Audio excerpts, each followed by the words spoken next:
अस्सलाम वालेकुम। आज हम बनाने जा रहे हैं देग की हलीम और ये हलीम जो है बहुत ही लजीज़ बनेगी। तो इसके लिए हमने देग में बनाई है इस हलीम को और ये बहुत ही रेशेदार हलीम होती है, इसमें बहुत गोटा लगता है और ये देखिए कितना रेशा है इसके अंदर। सो हम इसे रेशेदार हलीम या शाही हलीम भी आप कह सकते हैं। सो आप प्लीज़ ट्राई करें और मुझे कमेंट करें। ये देखिए हमने एक देग ली है और इसके अंदर हमने डाली है 1 किलो ज़बान। ये मैंने ज़बान का गोश्त लिया है, बीफ की ज़बान है और ये हमने जो है गाय की ज़बान लेके इसे हमने सिर्फ पानी में डाला है। और अब हम इसमें पानी डालेंगे, 2 लीटर पानी डाला है साथ में। और ये साथ में हमारे पास 5 किलो गोश्त है जिसमें एक बड़ी सी हमने जो है गूदे वाली हड्डी भी डाली है। और इस सब गोश्त को पानी में डाल के सिर्फ हमने बॉईल करना है। हमने कोई नमक और कोई मसाला भी नहीं डालना इसके अंदर। अब हम इसे डाल के अच्छे तरीके से इसे बॉईल आ जाएगा और हम इसे ढक कर रख देंगे।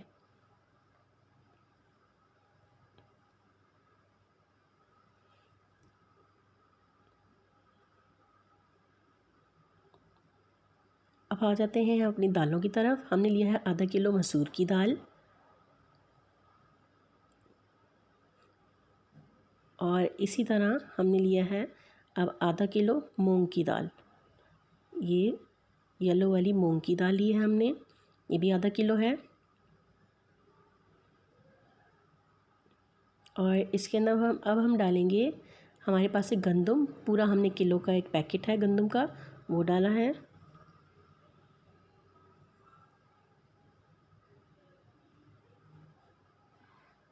और अब हम इसमें डालेंगे जो भी हमारे पास पूरी 1 किलो है वो भी हम पूरी 1 किलो डालेंगे।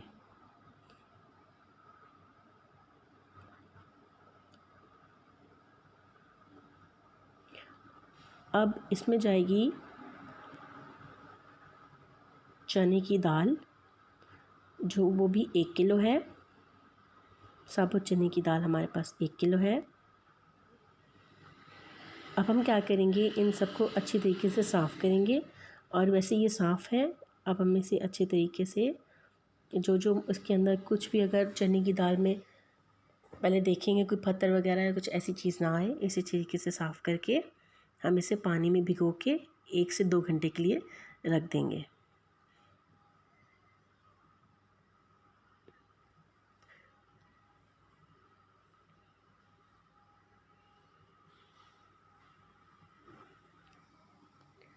सो ये देखिए पानी में भिगोए हुए अभी हमें 1 से 2 घंटे हो गए हैं और ये अच्छे तरीके से साफ़ हो गई है, धुल गई है और देखिए किस तरह सूज गई है।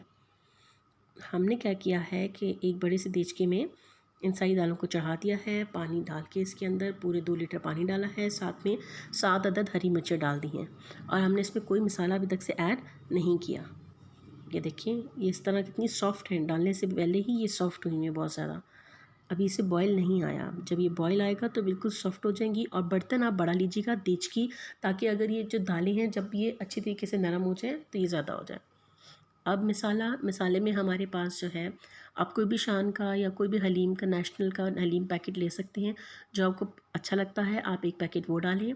मैंने इसके अंदर डाली है 2 टेबल स्पून हल्दी, 2 टेबल स्पून जो है पिसा हुआ धनिया, 2 टेबल स्पून मैंने इसमें डाला है गरम मसाला, 2 टेबल स्पून इसमें डाला है मैंने देगी मिर्च या शिमला मिर्च जिसे कहते हैं ना आप लोग, वो सूखी हुई बिल्कुल रेड होती है, वो डाली है। और मैंने इसमें डाली है ब्लैक पेपर, काली मिर्ची इसमें आप डालें 2 टेबल स्पून। ज़ीरा जो है मैंने भून के पीस के वो उसमें डाला है, साथ में कोई भी आप पैकेट डाल सकते हैं। सो ये हमारे पास मसाला बिल्कुल रेडी है, हम इसे साइड पे रख देंगे। अब ये देखिए दालें हमने जो की हुई थी वो बिल्कुल हमारे पास गल गई हैं और हमने इतनी नहीं गलानी कि बिल्कुल ही ये कड़क हो जाए। हमने बिल्कुल सॉफ्ट इसको बिल्कुल सॉफ्ट कर दिया है हमने इसको। अब ये देखिए बिल्कुल सॉफ्ट और ये हो गया। अब इसे ठंडा करने के लिए हम साइड डेचकी में रख देंगे। और ये देखिए थोड़ी थोड़ी इसमें पानी अभी भी है, बिल्कुल सख्त नहीं कर लेनी कि बिल्कुल ग्रैंड ही ना हो सके या इसमें हमें गोटा लग ही ना सके। अब हमने देचकी में देखिए हमारी जो गोश्त है बिल्कुल वो रेडी हो गया है। हमने देग में जो है ना गोश्त ये क्या करना है, बिल्कुल बॉयल हो गया है और हमें पूरे 2 घंटे लगे हैं, हमने ये सब निकाल दिए हैं। गोश्त निकाल के अलग कर दिया है, उसका जो शोरवा है, जिसकी यखनी है वो हमने अलग कर दी है। अब यखनी को और जो गोश्त है उसको अलग कर दें, इस तरह छान लें ताकि जितना भी ऊपर जो अलग से जो है झाग सी बन जाती है गोश्त की, वो सेपरेट हो जाए। अब देग साफ़ करके उसमें हमने जो ये दालें थी अब हम वो डालेंगे और अच्छे तरीके से देग में भी इन दालों को पकाएंगे और फिर गोटा लगाएंगे। असल मेन चीज़ ही गोटा लगाना है, तो ये हमें 1.5 घंटा तो लग गया है गोटा लगाते लगाते। और दूसरी तरफ हम क्या करेंगे कि जो हमने बोटियाँ हैं छिलके के उतार के हड्डियाँ शड्डियाँ निकाल के इसे अच्छी तरीके से आपने दलदल करना है, कूटना है। बिल्कुल पेस्ट नहीं बनाना, बिल्कुल ग्राइंड नहीं करना, मशीन का इस्तेमाल मत कीजिएगा। जितना हाथ का काम है या सिल से या पत्थर वाले सिल से अच्छी तरीके से आप दलदल कर लेंगे। देखिए बिल्कुल रेशा रेशा हो जाएगी बोटी। ये देखिए बिल्कुल मोटा मोटा इसे मैंने पीस लिया। ये देखिए अब ये देखिए गोटा लग चुका है बिल्कुल। अब हम अपनी देग को जो है बिल्कुल साफ़ कर लेंगे फिर से। और ये जो हमारे पास रेशा बन गया है गोश्त का, मसाला हमने साइड पे रख दिया है। अभी देग फिर से धोएंगे और फिर से इसमें अलग से। और ये दालें देखें बिल्कुल अच्छी तरीके से जो गोटा लगाई थी बिल्कुल दालें हो गई हैं। अब हमने तेल लिया है, तेल मेरे पास 2 कप जो है ना वो ऑयल है। 2 कप हमने ऑयल लिया है। इसे अच्छी तरीके से हीट अप होने दें।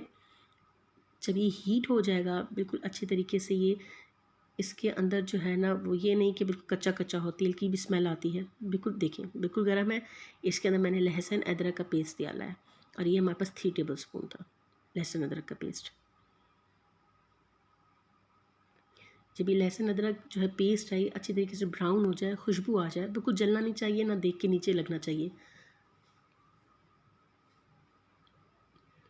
बस ये देखें ये बिल्कुल हो गया है। मैंने इसमें मसाला डाल दिया है, जितना ही हमने जो मसाला बनाया था हलीम का घर में, ये मैंने ऐसे इसमें डाल दिया। लहसुन तक के तेल लहसुन तक में डाला है। अब ये मसाला डाला है और मसाले को अच्छी तरीके से मैं भूनूंगी ताकि जितने भी मसालों की जो स्मेल है वो अच्छी तरीके से आए। ध्यान रखिएगा बिल्कुल अपने जलाना नहीं है मसाला, क्योंकि वो मसाला जला हुआ भी बहुत अच्छी स्मेल नहीं आती। देखिए बिल्कुल ये एक धीमी धीमी सी स्मेल आएगी इसमें। अब हम इसमें जो है जितना रेशा करके गोश्त रखा हुआ है हमने, ये सारा इसके अंदर हम डाल देंगे।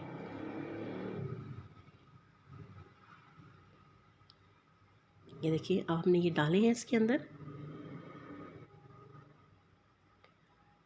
अब अच्छी तरीके से इसे मिक्स कर देंगे ताकि जितना मसाला है जो हमने नहीं लगाया हुआ था गोश्त में तो इसके अंदर चला जाए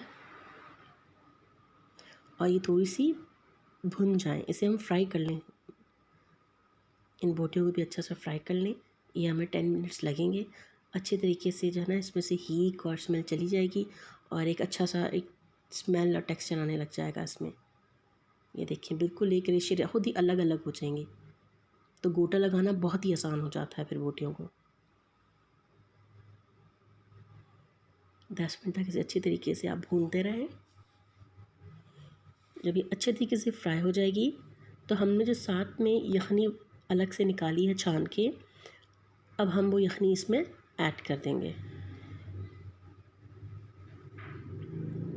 ये देखिए यखनी भी इसमें डाल दी हमने और यखनी डालने के बाद भी हम इसे जो है बॉईल करेंगे। और जब यखनी को भी बॉईल आ जाएगा और पूरी यखनी जो है वो मसालादार हो जाएगी, खुशबूदार हो जाएगी, अच्छे तरीके से हम इसे भी चम्मच से हिलाते रहेंगे।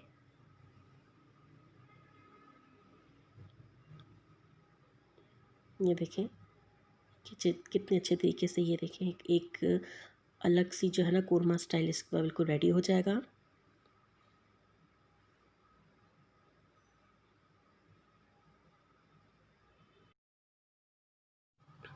अब देखिए अच्छी तरीके से ये भुन गया है। इसके अंदर मैंने डाली है टाटरी, और टाटरी जो है मैंने इसमें 1 टेबल स्पून डाली है पानी में डाल के।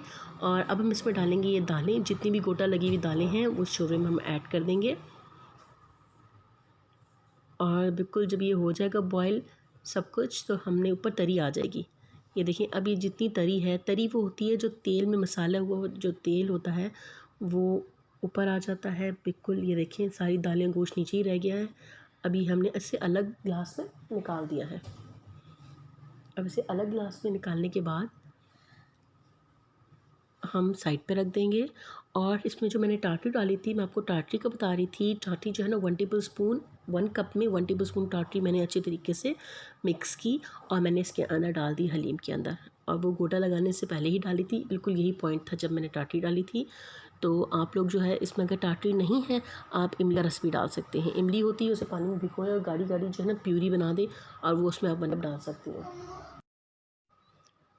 ये देखें, अब हम इसे गोटा लगाएंगे अच्छे तरीके से। और ना रखिएगा कि बिल्कुल पानी पानी ना हो। ये देखिए अभी पानी पानी है, देखिए इसमें कितनी है, ये बिल्कुल अभी बिल्कुल पतली है हलीम। इतनी रखिएगा कि जब ये ठंडी हो जाए तब भी बहुत गाढ़ी हो जाती है। तो ध्यान रखिएगा बहुत गाढ़ी ना करें, ना ज़्यादा पतली हो, बस नॉर्मल हो। और ये देखिए 1.5 घंटे तक ये गोटा लगता रहा है। और सारी देख हलीम का मज़ा ही इस गोटे की वजह से है। और ये देखिए हमारी हलीम बिल्कुल तैयार है, ज़बरदस्त रेशेदार हलीम बिल्कुल रेडी है। अब जो हमारी तरी अलग से रखी थी वो हम इसके ऊपर डाल देंगे और चूल्हा बंद कर देंगे। और इसके साथ जिसका सैलेड होता है, मिर्चें, नींबू, धनिया, अदरक, ये हम इसमें डाल के गार्निश कर देंगे और हमारी हलीम